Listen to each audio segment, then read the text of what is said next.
everybody. There are some cars that on paper seem absolutely awful, but in practice work much better. And I'm really hoping that's what we've got today.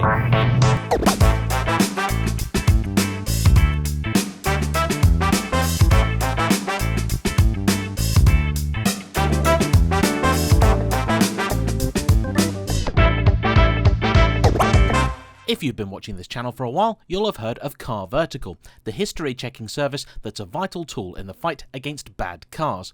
But did you know they're also on mobile? Well, now you do. The same detailed service, the same low price, just pocket-sized. Download the CarVertical app today and, as ever, use the link in the description for a special discount. This is a 2005 Mercedes-Benz CLS55, and I remember when the CLS came out very well. In fact, the first time I ever saw one in the flesh was at a hotel in Germany.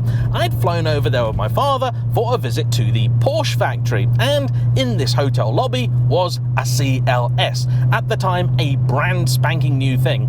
And I remember then being very confused, because what you have here essentially is a car that tries to blend the best of saloon and coupe, which sounds like a very fine idea, but the cynic in me wants to say that what we have here is instead a car that's not as good looking as a coupe. In fact, I don't really think this is a good looking car at all. Hop into the comment section and tell me if you agree, but also does not have the practicality of a saloon and certainly not of an estate, which I actually think is a better looking car. What lies beneath this is a W211 generation E-Class. However, these I believe were also a little bit pricier. But the promised trade-off was that you had a car that was philosophically halfway between the E and the S-Class. I've actually, in my entire life, only ever been out in a CLS once. This is the second occasion, and it's the first time I've got to drive one. I think it's very fair to say this is one of those cars I've never really been interested in buying, but it's always a car I've been interested in trying. I am very grateful to this car's owner, Ian, for giving me the chance to sample it.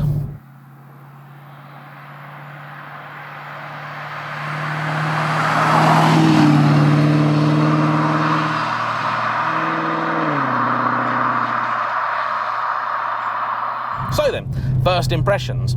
I'm still not sold on the looks. Sorry, but I'm not. The interior is far more successful, and in truth, with many cars, particularly the more sort of day-to-day ones, I think a good interior is much more important than a good exterior. The 2000s may have been something of a dark time for Mercedes, but they did still have a few good things going for them, and I have to say the interiors are one of those.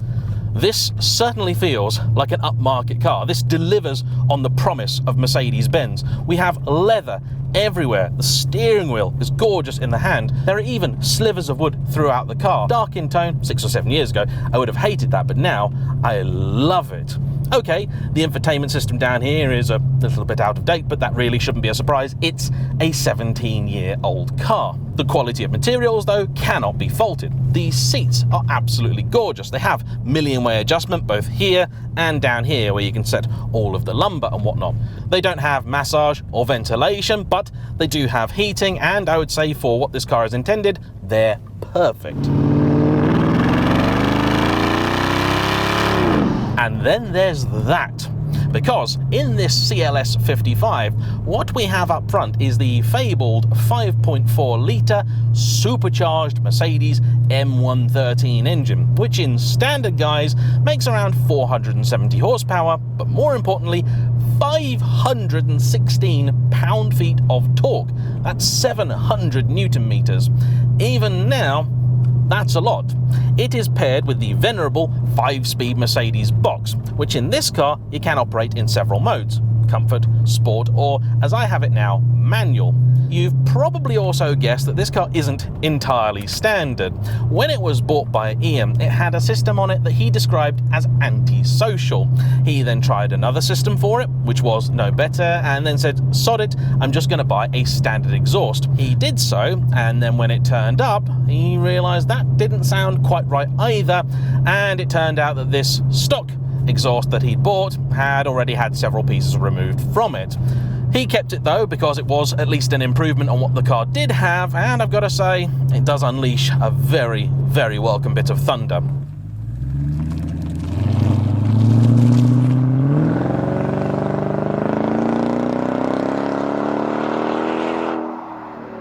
This car has also been fettled by the people at Eurocharged. It's very well known that it's easy to get big power out of these engines, but that's not what he's gone for. They haven't changed the pulley or anything like that. Instead, what they've done is a simple remap, and that's achieved two things.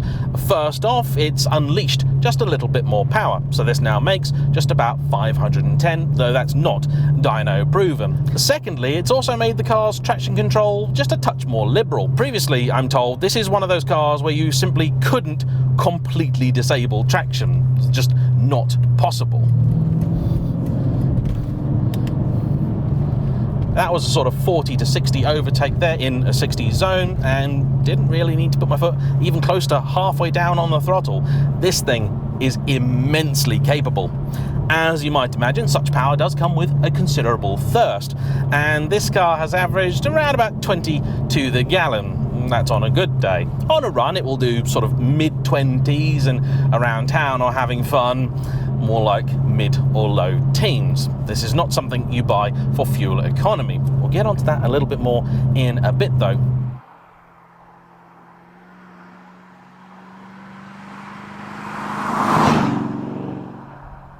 Compared with other Mercs of the period that I've driven, I actually really rather like it.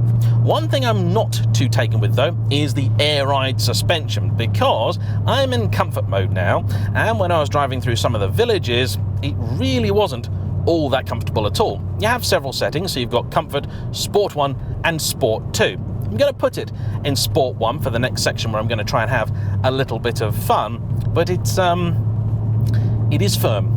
There's just no escaping that fact. In addition, if you are expecting pinpoint precision from the gearbox, you are going to be disappointed. Now, this 5-speed is a great gearbox for a couple of reasons. When you want a nice, smooth shifting automatic, it is absolutely brilliant at that. And from a technical standpoint, it is ludicrously robust. One of the reasons this 5-speed was in use for quite so long is because not many of the gearboxes that came after, and technically replaced it, could actually take the same amount of abuse. So even years after this car and its ilk went out of production, Merc was still using it for some of the bi-turbo V12s, because it was the only one that could cope with the torque. Ian's had this car for 6 years and about 30,000 miles now, and in that time it has been generally very reliable. Only recently has he had to do a little bit of work, chiefly to the aircon. I have to say, I am quite impressed because, let's be honest, Merc of this era does not have a great reputation for reliability or durability. In terms of faults, the only thing really wrong with this car at the moment is the fact that the parking sensor is quite keen to turn on and is very aggressive when you're at low speed. That's really it. The only thing knocking or rattling in here is a glasses case that I can see. Beyond that, it all feels very, very well put together. Accusations of this being halfway between E and S-Class may not be as far-fetched as they seem.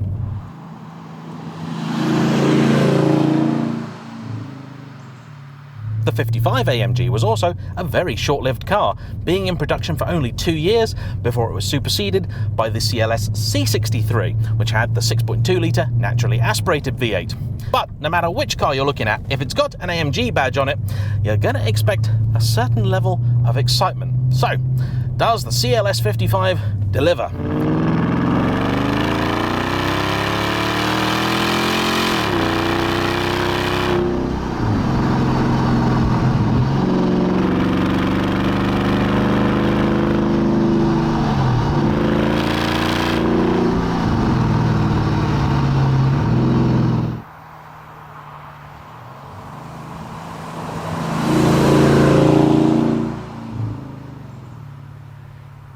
If you had in your head the idea that you could throw this round a bend like an A45, it was always a car that was going to disappoint you. This is a reasonably heavy, very powerful Autobahn Stormer. And if that's what you were expecting. This is a car that's really going to delight. The brakes work nicely, though there is a little bit of dead travel that does give you cause for concern for a moment. The steering is also very much devoid of feel. Off-centre really doesn't respond that well. I think that's the suspension almost trying to keep you pointing straight ahead. The gearbox also is a very old-fashioned 5-speed box, and if you're expecting it to snap through the gears like even the later 7 speeds, it's just not going to do it. But, and this is a big but, find a nice straight bit of road, give yourself some room, put your foot down on the loud pedal, and a smile is guaranteed. Watch.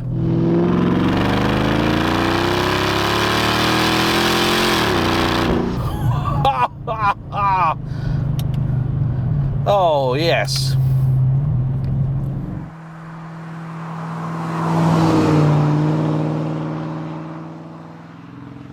The phrase brute in a suit might seem to apply here, although with that exhaust, I think I'm going to dub this Thor's Taxi. I rather like it. And you may be thinking, well, James, that's all well and good. You've hopped in it, had a bit of a play, and you've got out. You've had your fun, and you haven't had to put fuel in it. At 20 odd miles to the gallon, who's going to want one of these now? Well, that's actually an excellent point, because I think right at this moment in time, not many people are. And I'm sure there's a few people that maybe have these, perhaps as a daily driver, that are sat there thinking, ooh, this is quite juicy. I think I should get out of it. And those are people about to make a mistake, because this is quite a cool car. Incidentally, the colour of this one, we don't really know what it is, because it's not the original colour. This has caused some issues for Ian, but really it has been the biggest problem he's had with the car. Suits it though, like a pearlescent off-white.